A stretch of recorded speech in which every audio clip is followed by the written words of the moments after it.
بسم اللہ الرحمن الرحیم وبہ نستعین اما بعد۔ معزز سامعین و سامعات، رشک کرتا ہے فلک ایسی زمیں پہ فرحت، رشک کرتا ہے فلک ایسی زمیں پر فرحت، جس میں دو چار گھڑی ذکر خدا ہوتا ہے۔ آپ تمام حضرات اس رشک و فلک بزم اور رشک ملائکہ کی محفل میں جوق در جوق تشریف لانا اور ہماری حقیر سی دعوت پر اپنی تمام اہم اور ضروری مصروفیات کو چھوڑ کر یہاں قدم رنجا فرما کر اس محفل کی رونق میں اضافہ کرنا، یہ وہ چیزیں ہیں جن سے ہم بے حد ممنون و مشکور ہیں، اور دل کی گہرائی سے میں آپ تمام لوگوں کو اہلا و سہلا کہتی ہوں۔ معزز سامعین و سامعات، ویسے تو آج اس پروگرام کے حوالے سے یہ سمجھا جاتا ہے کہ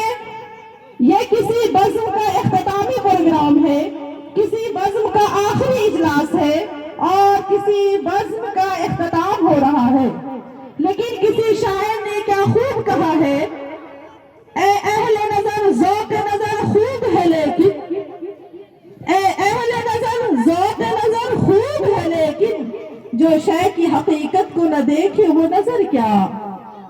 معزز سامعین و سامعات،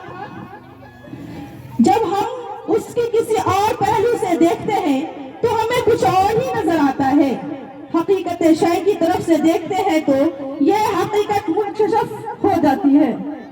یہ صرف ایک انجمن کا اختتامی پروگرام نہیں ہے، بلکہ ہماری ایک نئی زندگی کا اختتامی تقریب ہے۔ یہ کسی صرف ایک بزم کا اجلاس نہیں ہے، بلکہ ہماری ایک نئی امت کے لیے جدوجہد کرنے کے لیے بزم کا اعلان ہے۔ اور آج کا یہ وقت وہ وقت ہے جس میں ہمیں یہ فیصلہ کرنا ہے کہ ہمیں اپنی زندگی کو کامیاب بنانا ہے کہ نہیں، اپنے ایک سنہرے مستقبل کو آواز دینا ہے کہ نہیں، اور آگے کچھ کر کے کچھ بن کے دکھانا ہے کہ نہیں۔ حضرات، وقت کی قلت دامنگیر ہے، اس لیے اب ہم مزید سخن گوئی اور سمے خراشی کے بجائے پروگرام کے آغاز کی طرف قدم بڑھاتے ہیں کہ تصویر آج کھینچیں گے بہزاد بن کے ہم، کہ تصویر آج کھینچیں گے بہزاد بن کے ہم، یہ صحن چمن غارے احرا ہم بنائیں گے، وہ چشمہ جس کے منبع آب حیات ہے، وہ چشمہ جو کہ منبع آب حیات ہے، ایک جوئے شیر بزم میں اسے بہائیں گے ہم، وہ قند جس سے میٹھی ہے عذب البیانیہ، وہ قند جس سے میٹھی ہے عذب البیانیہ،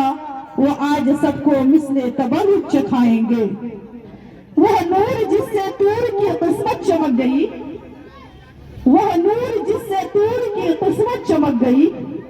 ہم اس سے آج سرور چراغاں جلائیں گے۔ ہاں میرا ہاتھ شوخی تقریر چوم لے، ہاں میرا ہاتھ شوخی تقریر چوم لے، ہم آج شان منزل وحدت دکھائیں گے۔ جی ہاں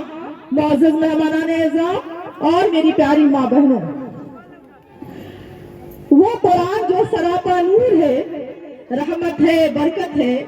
وہ قرآن جو سراپا نور ہے، رحمت ہے، برکت ہے، پلاتا ہے جو اپنے عاشقوں کو جام عرفانی، وہ قرآن جو غذا بھی ہے دوا بھی ہے، وہ قرآن جو غذا بھی ہے دوا بھی ہے، شفا بھی ہے، میں توحید کی جس سے ہوئی دنیا میں ارزانی، وہ قرآن جس کی برکت کا بیاں ہو ہی نہیں سکتا، وہ قرآن جس کی برکت کا بیاں ہو ہی نہیں سکتا، بناتا ہے جو اپنے ماننے والوں کو ربانی، وہ جس کا ایک نقطہ بھی نہ بدلے گا قیامت تک، وہ جس کا ایک نقطہ بھی نہ بدلے گا قیامت تک، جو جس کی خود خدائے پاک کرتا ہے نگہبانی،